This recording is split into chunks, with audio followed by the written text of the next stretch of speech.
প্রিয় দর্শক, আপনাদের প্রত্যেককে শুভেচ্ছা সহ আমন্ত্রণ জানাচ্ছি এনটিভির প্রতিদিনকার আয়োজন স্বাস্থ্য প্রতিদিনে। আজ আপনাদের সঙ্গে আছি আমি ডাক্তার সাখাওয়াত হোসেন। প্রিয় দর্শক, আজকের এই অনুষ্ঠানে আমরা আলোচনা করব কান পাকা নিয়ে। এ বিষয়ে কথা বলবার জন্য আমাদের সঙ্গে স্টুডিওতে উপস্থিত আছেন একজন নাক কান গলা রোগ বিশেষজ্ঞ। চলুন দর্শক, অনুষ্ঠানের শুরুতেই আমরা পরিচিত হয়ে নেই আমাদের আজকের অতিথির সঙ্গে। ডাক্তার ফুয়াদ মোহাম্মদ শহীদ হোসেন 1979 সালের এপ্রিলে ময়মনসিংহ জেলায় জন্মগ্রহণ করেন। তিনি 2003 সালে ময়মনসিংহ মেডিকেল কলেজ থেকে এমবিবিএস ডিগ্রি অর্জন করেন।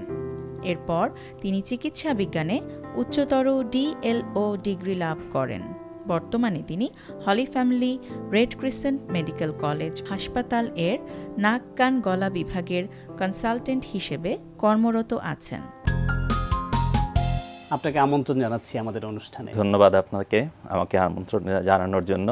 কান পাকা রোগ এটা বেশ কমন এবং আমাদের দর্শকরা নিশ্চয়ই এ সম্পর্কে অনেক কিছু জানেন। তবুও যদি আপনি একটু বলেন যে একজন মানুষের কান পাকা রোগ হয় কেন? আচ্ছা, খুব সুন্দর একটা প্রশ্ন করেছেন। আসলে কান পাকা রোগটা একটা শিশুদের থেকে নিয়ে শুরু করে মধ্য বয়সে যে কোনো পর্যায়ে এটা হতে পারে। যেমন শুধু ছোটদের বেলায় যদি আমরা চিন্তা করি, একদম ছোট বাচ্চা যে হয়তো দুধ খায়, ব্রেস্ট ফিড করে, তাকে যদি ফল্টি টেকনিকে খাওয়ানো হয়, দেখা যাচ্ছে যে শুয়ে শুয়ে খাওয়ানো হচ্ছে। মা হয়তো সারাদিন অনেক কর্মব্যস্ততার মাঝে হয়তো শিশুটাকে একদম বুকের পাশে এলিয়ে দিয়ে খাওয়াচ্ছেন। দেখা যাচ্ছে যে তার যে দুধ খাওয়াচ্ছে সে দুধটা হয়তো গলার পেছন দিকে আমাদের যে ইউস্টেশিয়ান টিউব যেটা, সেটার ভিতর দিয়ে এই দুধ ঢুকে গিয়ে দেখা যাচ্ছে যে একসময় গিয়ে সেটা পর্দাটাকে সংক্রমিত করে সেখান থেকে পুঁজ বা পানির মতো বেরোচ্ছে। এবং এটা নিয়ে কিন্তু মারা প্রায় আমাদের কাছে খুবই উদ্গ্রীব হয়ে আসেন যে এত ছোট একটা বাচ্চা, তার কেন কান পাকা রোগ হবে। কিন্তু চিন্তার কথা একেবারেই নাই এখানে, যে এই কারণে যে এটা কিন্তু ভালো হয়ে যায় এবং কমপ্লিটলি ভালো হয়ে যায় যদি মাটা একটু বাচ্চাটাকে একটু উঁচু করে খাওয়ান। সেটা যদি শুয়ে থাকা অবস্থায় একটু বালিশটা দিয়ে উঁচু করে নেন এবং বসিয়ে যখন খাওয়াবেন তখন যদি একটু মাথাটা উঁচু করে রাখেন, তাহলে কিন্তু আর এই রোগটা হয় না। আর আমরা ফর দ্য টাইমিং একটা অ্যান্টিবায়োটিক ড্রপ কানে দিয়ে দিই, তাহলে কিন্তু এটা সেরে যায়। আবার একটু পরে যদি চিন্তা করি, ধরেন 3 থেকে 7-8 বছর বয়সের এই ধরনের বাচ্চাদের যদি কান পাকা রোগ হয়, তার কিন্তু একটা ব্যাকগ্রাউন্ড থাকে। তার সাধারণত কান পাকার পেছনে অবদান থাকে অ্যাডিনয়েডের। অ্যাডিনয়েড একটা জিনিস যেটা আপনার কান পাকাতে কিন্তু সাহায্য করে। এবং এই ধরনের বাচ্চাদের যদি আমরা কানের চিকিৎসা করি বা করতে যাই, তার কিছু কারণে কি কারণে তার হচ্ছে এই কান পাকা রোগটা, সেটা কিন্তু করতে হবে। আবার মধ্য বয়সের একটা মানুষ, তার কান পাকা রোগের পিছনে কিন্তু ওই পুরনো ব্যাকগ্রাউন্ডগুলো থাকতে পারে। হয়তো ছোটবেলায় এরকম অ্যাডিনয়েড ছিল, তার ট্রিটমেন্ট ঠিক মতো হয়নি, অথবা তার নাকের হাড়টা খুব বাঁকা, তার হয়তো সাইনোসাইটিস হচ্ছে বারবার করে, সেটা হয়তো ভালো মতো চিকিৎসা হয়নি, তার কারণে কিন্তু তার কান এফেক্টেড হচ্ছে এবং কান পাকা রোগ হচ্ছে। তো কান পাকা রোগ এই জন্য বললাম যে একদম ছোটবেলা থেকে যে কোনো বয়সে কিন্তু এটা হতে পারে। যে কোনো বয়সে হলেও আমরা জানি যে কান পাকা রোগে বেশি আক্রান্ত হয় শিশুরা। এটার কারণ কি? শিশুদের কেন বেশি? হ্যাঁ, এটার কারণ হলো যে একটা বললাম যে এই যে শিশুদের খাওয়ানোর ক্ষেত্রে তারা তো ইন্ডিপেন্ডেন্ট না। খাওয়ার ক্ষেত্রে তারা বাবা মার উপর বা তাদের নিকট আত্মীয়দের উপর অনেকটাই আপনার নির্ভরশীল। তো তাদের খাওয়ানোর টেকনিকে যদি ভুল হয়, এটা একটা। আরেকটা হচ্ছে যে এদের যদি আপার রেসপিরেটরি একটা ইনফেকশন, যেটা সেই ইনফেকশন বা প্রদাহ যদি বারবার করে হয় এবং সেটা যদি কমপ্লিটলি চিকিৎসা করা না হয়, তাহলে ওই যে ইউস্টেশিয়ান টিউব যেটা বলছি, যে যার মাধ্যমে মধ্যকর্ণের সঙ্গে বাইরের একটা ভারসাম্য রক্ষা করা হয় বাতাসের, সেটা যখন আপনার ঠিকমতো কাজ করবে না, ম্যালফাংশন করবে, তখন কিন্তু প্রথম দিকে সেটা বারবার করে ব্লকড হয়ে কানের পর্দার পিছনে পানি জমবে। এই পানি জমাটা কিন্তু একটা স্টেরাইল ফ্লুইড, এটা কোনো ইনফেকশন বা কোনো প্রদাহজনিত না। কিন্তু এটা যখন থেকে যাবে, একসময় এখানে ব্যাকটেরিয়ার প্রদাহের কারণে সংক্রমণের ফলে প্রদাহ হবে এবং তার কারণে দেখা যাবে একসময় সেটা কানের পর্দাটাকে ফুটো করে ফেলছে। প্রথম দিকে দেখা যাবে বাচ্চারা বলবে যে কান ব্যথা করে, তীব্র কান ব্যথা করে, বিশেষ করে রাতের বেলা। একদম দেখা যাবে বাবা মা খুবই চিন্তিত হয়ে পড়বে যে কেন এত বাচ্চা কান্না করছে। যখন আসলো দেখা যাবে যে হয়তো তার কানের পর্দায় এরকম লাল হয়ে গেছে এবং একসময় পর্দাটা ফুটো হয়ে হয়তো কিছু পানি আসবে বা পুঁজ আসবে। কিন্তু সেটাও কিন্তু চিকিৎসা করলে ফর দ্য টাইমিং ভালো হয়ে যাচ্ছে। কিন্তু যদি ব্যাকগ্রাউন্ডের কজগুলো যদি নিবারণ করা না যায়, প্রতিরোধ করা না যায় বা প্রতিকার করা না হয়, একসময় এটা ক্রনিসিটির দিকে চলে যাবে। তখন দেখা যাবে যে কানের পর্দাটা যখন ফুটো হয়ে যাবে সেটা কিন্তু আর ভালো হতে চাবে না। তো শিশুদের রোগ প্রতিরোধ ক্ষমতাও কম হ্যাঁ, থাকে, এটা তো অবশ্যই যে এটা অবশ্যই অন্যতম, এটা একটা জেনারেল কজ বলতে পারেন আপনি। শিশুদের বেলায় বেশি হওয়ার পেছনে যেটা বলছিলেন যে অ্যাডেনয়েডের যে সমস্যা, যেহেতু মূলত এটা শিশুদেরই, ফলে ওই কারণে হচ্ছে। কান পাকার ক্ষেত্রে কি কানে পানি যাওয়ার কোনো সম্পর্ক আছে কিনা? অনেকেই মনে করে যে কানে পানি যাওয়ার কারণে কান পেকেছে, সেজন্য অনেকে দেখি আমরা পানিতে ডুব দেওয়ার সময় 2 হাত দিয়ে কান চেপে ধরে ডুব দিচ্ছেন, কেউ কটন কিংবা কাপড় কিছু একটা দিচ্ছেন। এই বিষয়ে আপনার মত? আপনি খুবই সুন্দর একটা প্রশ্ন করেছেন। এটার যে কত মুখোমুখি আমরা হই আসলে নর্মাল যে টিম্প্যানিক মেমব্রেন বা কানের পর্দা, এটা কিন্তু আসলে আর কিছুই না, একটা মডিফাইড স্কিন।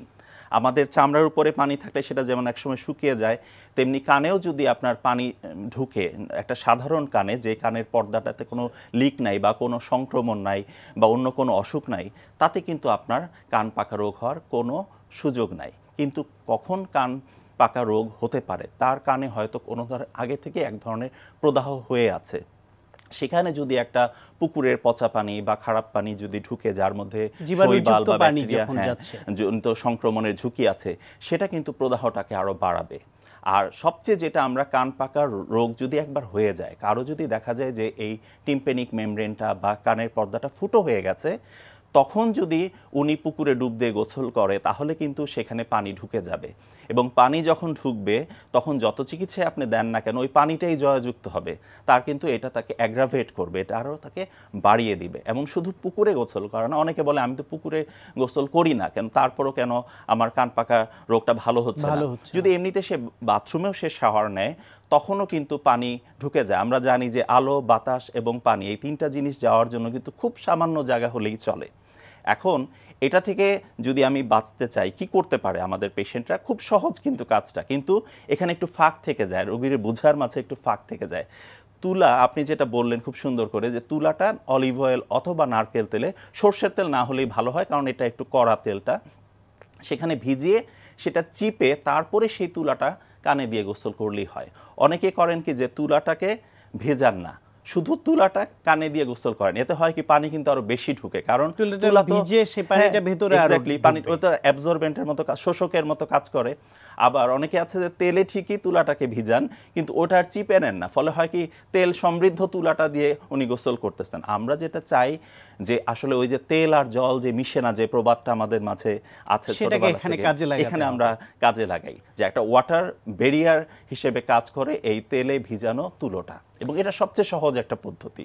তারপর যদি সব নিয়মই মানলেন, তারপরে অথবা কারো সমস্যা ছিল, কান পাকা রোগ হয়ে গেল আনফরচুনেটলি, করণীয় কি করবেন? করণীয় হলো প্রথমে হচ্ছে যে এটা ডাক্তারের কাছে, একজন নাক কান গলা বিশেষজ্ঞের কাছে যাবেন, এবং আমরা সাধারণভাবে যে কাজটা করি আসলে খুব সিম্পল, একটা অ্যান্টিবায়োটিক দিই, যেটা লোকালি দিতে হয়। এখানে আসলে মুখে খাওয়ার ওষুধের তুলনায় কানে যেটা ভেতরে দিতে হয় সেটা অনেক বেশি কাজ করে। আর এমন কিছু ওষুধ আমরা ব্যবহার করি যেটাতে আমাদের এখানকার সিক্রেশনটা কমে আসে। এখানে একটা সুন্দর কথা আমার এক স্যার বলতেন, যে যখন আর কি নদীতে বন্যাতে উপচে পড়ে, তখন যে ডোবানালাগুলো থাকে যেখানে সাধারণত কখনোই পানি থাকে না, সেগুলো তখন কানায় কানায় পূর্ণ থাকে। তো দেখা যায় যখনই কারো ঠান্ডা লাগে, আপার রেসপিরেটরি একটা ইনফেকশন হয়, তখনই কিন্তু কান দিয়ে পানি আসাটা শুরু হয়। হয়তো তার কানের পর্দাটা ফুটো, কিন্তু হয়তো এতদিন পানি আসতো না, কিন্তু আবার নতুন করে পানি আসা শুরু করে যখন তার এরকম কোনো আপার রেসপিরেটরি ইনফেকশন হয়। তো ফলে যখনই এ ধরনের পেশেন্টদের এরকম ঠান্ডা লাগার প্রবণতা থাকবে, তাদের কিন্তু একটু দীর্ঘমেয়াদী ঠান্ডার ওষুধ খেতে হবে। আর ওই যে বললাম গোসলের যে নিয়মটা, সেটা মানতে হবে।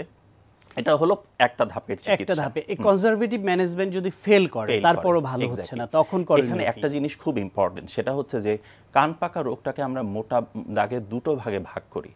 একটা হচ্ছে যেটা সেফ ভ্যারাইটি, সেটা নিরাপদ, এটা শুধু কানের পর্দাটা ফুটো, এটা মাঝে মাঝে পানি আসবে, বিরক্ত করবে, কিন্তু এটা কিন্তু অন্য কোনো আর সংক্রমণের ঝুঁকি বাড়াবে না, বা এটা কোনো কমপ্লিকেশন সেই অর্থে অ্যারাইজ করবে না, আদার দেন কিছুটা বধিরতা বা কম শোনা ছাড়া। কিন্তু আরেক ধরনের ভ্যারাইটি আছে যেটা নাকি আনসেফ ভ্যারাইটি। এখানে কোলিস্টেটোমা বলে একটা জিনিস থাকে যেটা নাকি বোনকে ইরোড করে, এবং এগুলো আমাদের কিন্তু ইন্ট্রাক্রেনিয়াল কমপ্লিকেশন বা মস্তিষ্কের ভেতরে যে কমপ্লিকেশনগুলো সেগুলোর কিন্তু ঝুঁকি বাড়ায় এবং এটা থেকে অনেক সময় মেনিনজাইটিস পর্যন্ত হয়ে যায় এবং এটা কিন্তু অনেক সময় রোগীকে মৃত্যুর ঝুঁকির দিকেও ঠেলে দিতে পারে। ফলে আমরা কিন্তু যখন নাক কান গলা বিশেষজ্ঞরা এই পেশেন্টগুলোকে দেখি আমরা কিন্তু স্ক্রিনিং করে ফেলি তখনই যে এটা কি সেফ ভ্যারাইটির নাকি এটা আনসেফ ভ্যারাইটির। যদি সেফ ভ্যারাইটির হয় আমরা একটু ব্যাকগ্রাউন্ড দেখে নেই যে যদি মধ্যবয়সী হয় তার নাকের হাড়টা বাঁকা কিনা সেটা আমরা ঠিক করে নিতে বলি। এক্স্যাক্টলি সেই অনুযায়ী তার কারণটা যদি আমরা ঠিক করে ফেলি তারপরে আমরা যেটা করি তাকে বলি যে আপনি পর্দা লাগিয়ে নিতে পারেন এবং এটা খুবই সহজ একটা অপারেশন। বাংলাদেশের প্রত্যেকটা সেন্টার টারশিয়ারি সেন্টারে হয় এবং এটা কিন্তু অন্য কোথাও থেকে কিনা লাগে না। পর্দা লাগানোর কথা বললে অনেকে রোগীরা মনে করে যে আমরা পর্দা কোত্থেকে পাবো। এটা আমাদের একদম আল্লাহ আমাদের এই যে কানের পিছনে একটা ফাঁসার মতো দিয়ে দিয়েছে চামড়ার নিচে, সেখান থেকে এটা নেওয়া যায় এবং নিয়ে আমরা এটা এই গ্রাফটা বসিয়ে দেওয়া হয় এবং এটা কিন্তু খুব সাকসেসফুল একটা অপারেশন। যদি পেশেন্ট এটা মেনটেন করতে পারে এটা তার সারা জীবন কিন্তু এটা ভালো থাকবে। আর যদি আনসেফ ভ্যারাইটি হয়, আর আনসেফ ভ্যারাইটি যদি হয় এটা খুব ইম্পর্টেন্ট। এটা কিন্তু আমরা রোগীর অপশনের উপর কখনো ছেড়ে দিব না। এই যেটা সেফ ভ্যারাইটি সেখানে যদি পেশেন্ট বলে যে না আমি কানের পর্দা লাগাতে চাই না, আমি ওষুধ খেয়ে ভালো থাকবো বা আমার কান পাকলে আমি তখন ওষুধ ব্যবহার করব, তখন তবু আমরা তাকে একটা মানে অ্যালাউ করি বা একটা সময় হয়তো দেই। কিন্তু যখন দেখি আমরা যে না এই কানে একটা পচা গন্ধ আসে, এখানে একটা কোলেস্টেটোমা থাকতে পারে বলে সন্দেহ করি, তখন কিন্তু আমরা তাকে অবশ্যই সেই কানটাকে মাইক্রোস্কোপের নিচে পরীক্ষা করে এবং তাকে আমরা তখন বুঝিয়ে বলি যে এটার এই ক্যাটাস্ট্রফিক ইভেন্টটা বা এর কতটা মারাত্মক ঝুঁকির মধ্যে তার জীবন যেতে পারে। এবং সেক্ষেত্রে অবশ্যই আমরা কিন্তু তার যে ডিজিজ প্রসেস মানে যতটুকু এই ডিজিজের কারণে যা যা ক্ষতি অলরেডি হয়ে গেছে সেগুলো সবটুকু আমরা রিমুভ করি এবং রিমুভ করে আমরা এমন একটা উপায় করে দেই যেন তার আর জীবনের ঝুঁকি না থাকে এবং এই রোগটা যেন আর কোনো ওখানে কোনোভাবেই আর তার ফার্দার কোনো ক্ষতি করতে না পারে। এবং এইসব রোগীর প্রতি বছর একবার করে ফলো আপ করতে হয়। বিদেশে বলে যে তোমার প্রতি বার্থডেতে তুমি এসে আমাদের সঙ্গে যোগাযোগ করবে, তাহলে তার অন্তত ইয়ারলি উইশ নিয়ে যাবে আর তোমার কান দেখে দেব, তাহলে অন্তত একবার তার ফলো আপটা হয়। আমরা আশা করছি আমাদের দেশেও যারা শুনছেন এই সমস্যায় ভুগছেন তারা প্রতি বার্থডেতে তার নাক কান গলা রোগ বিশেষজ্ঞের কাছে যাবেন। আপনাকে অনেক ধন্যবাদ। আপনাকেও ধন্যবাদ আমাকে আমন্ত্রণ জানার জন্য এবং কথা বলার সুযোগ দেওয়ার জন্য। প্রিয় দর্শক, আমরা শুনছিলাম কান পাকা রোগ নিয়ে অত্যন্ত প্রয়োজনীয় এবং গুরুত্বপূর্ণ একটি আলোচনা। আশা করি আপনাদের কাজে লেগেছে। ট্র্যাম্পোলিনে আজকে আমরা সেকেন্ড ব্যায়ামটা দেখব যে কিভাবে অনেক বেশি করে স্ট্যামিনাটা বিল্ড আপ করা যায়। অনেক শিশুরা দেখা যায় খেলতে গেলে পরে যখন গ্রুপে খেলে তখন দেখা যায় কেউ কেউ খুব জোরে দৌড়াচ্ছে, অনেকক্ষণ ধরে খেলতে পারছে, এবং আরেকজন দেখা যাচ্ছে যে সে পারছে না, তখন সে মন খারাপ করে ফেলছে বা কিছুক্ষণ করে সে হাঁপিয়ে যাচ্ছে। তখন আস্তে আস্তে যদি দেখা যায় যে তাদের কিছু হেল্প করি আমরা, শুধু শুধু বকাঝকা না করে বা খুব বেশি চিন্তিত না হয়ে আমরা যেটা করি যে তার এই জিনিসগুলো খেয়াল করি যে কেন হচ্ছে, এবং যদি আদার কোনো রকম তার শারীরিক সমস্যা না থেকে থাকে তাহলে আমাদের যেটা করতে হবে যে প্রথমে ওকে কিছু ফিজিক্যালি অ্যাক্টিভ করার জন্য চেষ্টা করতে হবে, এবং সেজন্য খুব বেশি স্পেস দরকার বা খুব বেশি জিনিস দরকার হবে তা না। আমরা এখানে ট্রাম্পোলিনেই দেখব যে কিভাবে ওর দমটা বাড়ানো যায়, যেটা ওর বিভিন্ন স্পোর্টসে বা অন্য সময়ে তাকে হেল্প করবে। This is called boxer's punch. Okay Leo, and step up, nice. এখানে বক্সারদের সবচেয়ে বেশি স্ট্যামিনা থাকে, তো আমরা দেখব যে বক্সাররা স্ট্যামিনা বিল্ড আপ করে তখন কিভাবে তারা ব্যায়ামগুলো করে। Okay, and go. Yes yes yes, nice nice nice. আমরা দেখতে পাচ্ছি যে স্টেপিংয়ের সাথে সাথে সে পাঞ্চও করছে, একটা কম্বিনেটেড মুভ। এবং জাম্পের কারণে যেটা হচ্ছে যে যদি মাটিতে দাঁড়িয়ে করতো তার থেকে ট্রাম্পোলিনের কারণে তার জয়েন্টের প্রেশারটা খুব কম পড়ছে, কিন্তু দমটা বরং বৃদ্ধি হচ্ছে আরও বেশি। Okay, fine, and stop, nice. Punch করার সময় কি মনে হচ্ছিল? Are you boxer? হ্যাঁ, তুমি বক্সার হবে। তো এতে যেটা হচ্ছে যে যখন সে কনসেন্ট্রেশন দিয়ে পাঁচটাও করছে, কম্বিনেশনটা অনেক সময় বাচ্চাদের দেখা যায় যে তারা দুটো কম্বাইন করতে পারে না, যে একদিকে মনোযোগ দিলে অন্যদিকে দিতে পারে না। হ্যাঁ, তো এখানে তাকে কিন্তু কনসেন্ট্রেট করতেই হবে যে পা যাচ্ছে তার সাথে পাঁচ যাচ্ছে। হ্যাঁ, তো কনসেন্ট্রেশনটাও তার বিল্ড আপ হবে, কম্বিনেশন বিল্ড আপ হবে, এবং পাশাপাশি তার স্পিডটা আপ ডাউন করেও দেখা যাবে যে আপনারা স্ট্যামিনা বিল্ড আপের ব্যাপারটা দেখতে পারেন। আর পাশাপাশি এটাতে যখন সে করবে, সে খুব লাফানোর মতো, অনেক সময় বাচ্চারা পার্কে নিয়ে যাওয়া বা কোথাও নিয়ে যাওয়ার জন্য খুব জোর করে মাদের যে না লাফাবো, হ্যাঁ মজা করব, এটা কিন্তু সে বাসাতেই করতে পারে। ফলে আপনারা পড়াশোনার মাঝখানে ওকে যদি 5-10 মিনিটস ওকে একটু বের করে বাসাতেই এই জিনিসটা করার সুযোগ দেন, দেখা গেল যে ওর ফিজিক্যাল অ্যাক্টিভিটিটাও হলো, ঘুম ঘুম ভাবটাও কেটে গেল, পড়াশোনাতে আবার সে মনোযোগী হয়ে উঠতে পারলো। প্রিয় দর্শক, যারা ডায়াবেটিস রোগে আক্রান্ত তাদের খাবার দাবারে বিশেষ সতর্কতা প্রয়োজন। তাই চলুন এই বিষয়ে একজন পুষ্টিবিদের কাছ থেকে জানি ডায়াবেটিস রোগে আক্রান্তরা কি খাবেন, কেন খাবেন। ডায়াবেটিস বাংলাদেশে এখন খুব পরিচিত একটি নাম। এটি রোগ নামে আতঙ্ক। যাদের ডায়াবেটিস হয় তারা কিন্তু খুব আতঙ্কে থাকেন, যে তারা ভাবেন যে তাদের খাওয়া বোধহয় বন্ধই হয়ে গেল। ডায়াবেটিস হলে খাবার বন্ধ হয়ে যায়, এই কথাটা সম্পূর্ণ ভুল। আমাদের জেনে নিতে হবে পরিমিতভাবে আমরা কিভাবে খেয়ে আমাদের শরীরকে সুস্থ রাখতে পারবো। ডায়াবেটিস হলে খাবার বন্ধ এ কথাটা একদমই মেনে নেওয়া যাবে না। তবে খেয়াল রাখতে হবে আপনার ওজনের উপর। যদি আপনার ওজন বেশি হয়ে থাকে তাহলে পরিমিতভাবে খেয়ে আপনার ডায়াবেটিস কন্ট্রোল করার পাশাপাশি আপনি ওয়েটটাও রিডিউস করতে পারেন। আর যাদের ওজন কম আছে তারাও কিন্তু পরিমিতভাবে খেয়ে আপনি কাঙ্ক্ষিত ওজনে চলে আসতে পারবেন এবং সুস্থ থাকতে পারবেন। ডায়াবেটিস রোগী সুস্থ রাখার 3টি মূল ব্যাপার রয়েছে। প্রথমটা হচ্ছে ডায়েট কন্ট্রোল, সেকেন্ডটা হচ্ছে গিয়ে ডিসিপ্লিন মেনটেন করা, থার্ডটা হচ্ছে ড্রাগ, এবং এটি একটি অপরটির সাথে ওতপ্রোতভাবে জড়িত। প্রথমে আসছি ডায়েটের উপর। ডায়েট অবশ্যই আপনাকে মেনটেন করতে হবে। আপনার ওজন এবং বয়স অনুযায়ী যে খাবারটা দরকার সেই পরিমাণ মতোই আপনাকে খেতে হবে।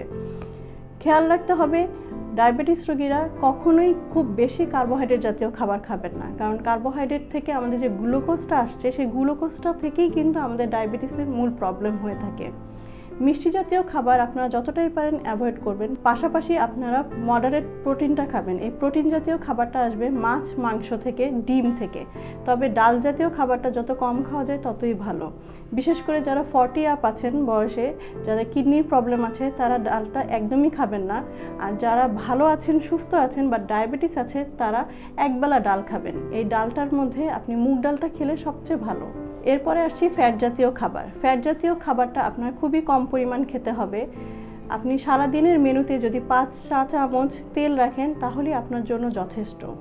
একটা কাপে সকালবেলা যদি 5 চামচ তেল আলাদা করে নেন এবং সেখান থেকে আপনি পুরো দিনের রান্নাটা করেন, তাহলে আপনি বুঝে যাবেন যে এর বেশি তেল আপনার শরীরে যাচ্ছে না এবং এটাই আপনার জন্য যথেষ্ট। এর পাশাপাশি দুধ এবং বাদাম জাতীয় খাবারটা আমাদের খেতে হবে আমাদের শরীর সুস্থ রাখার জন্য। ডায়েট করার পাশাপাশি মূল মন্ত্র হচ্ছে আপনাকে অবশ্যই এক্সারসাইজ করতে হবে। দিনে কমপক্ষে আধা ঘন্টা আপনাকে হাঁটতে হবে এবং এই হাঁটাটা হতে হবে দ্রুত গতিতে। যদি আপনার হার্টের বিশেষ কোনো প্রবলেম না থেকে থাকে, অবশ্যই ডক্টরের পরামর্শ নিয়ে আপনি এই হাঁটাটা কন্টিনিউ করবেন। প্রিয় দর্শক, এখন আপনাদের জন্য রয়েছে স্বাস্থ্য প্রতিদিন আজকের health tips. High blood pressure, high blood cholesterol, ধূমপান ও ডায়াবেটিক হার্ট অ্যাটাকের ঝুঁকি বাড়িয়ে দেয়। তাই এগুলোর ব্যাপারে সতর্ক থাকুন, হার্ট অ্যাটাকের ঝুঁকি কমান। প্রিয় দর্শক, এই অনুষ্ঠান সম্পর্কে আপনাদের যে কোনো মতামত বা পরামর্শ থাকলে অবশ্যই লিখে জানাবেন এই ঠিকানায়। প্রযোজক স্বাস্থ্য প্রতিদিন, এনটিভি, বিএসসি ভবন, 7 তলা, 102 কাজী নজরুল ইসলাম এভিনিউ, কারওয়ান বাজার, ঢাকা 1215। ফ্যাক্স 914338 থেকে 7 পর্যন্ত, অথবা ইমেইল করুন স্বাস্থ্যপ্রতিদিন@ntvpt.com এই ঠিকানায়। প্রিয় দর্শক, আপনার প্রিয় স্বাস্থ্য প্রতিদিন অনুষ্ঠানের আগামী পর্বে আপনার জন্য যা থাকছে, ডায়াবেটিসটা যদি কন্ট্রোল থাকে, লাইফস্টাইল যদি ঠিক থাকে, ট্রিটমেন্টের মধ্যে আমরা আলোচনা করেছি, তখন ওই জটিলতাটা কম হয় কিংবা দেরিতে আসে। আর যদি ডায়াবেটিস আনকন্ট্রোল থাকে তাহলে জটিলতাটা অনেক তাড়াতাড়ি চলে আসে। প্রথমেই বলবো যে জটিলতার মধ্যে অনেক জটিলতা আছে। ডায়াবেটিসগুলো আমাদের ভাইটাল অর্গানকে এফেক্ট করে। যেমন প্রথমে হার্টে যায়, যে মাইক্রোভাস্কুলার যে ডিজিজ, তার মধ্যে আর্টারিগুলা প্ল্যাক হতে পারে ডায়াবেটিস থেকে। করোনারি আর্টারিতে প্ল্যাক হয়ে হার্ট অ্যাটাক হতে পারে, মায়োকার্ডিয়াল ইনফার্কশন হতে পারে।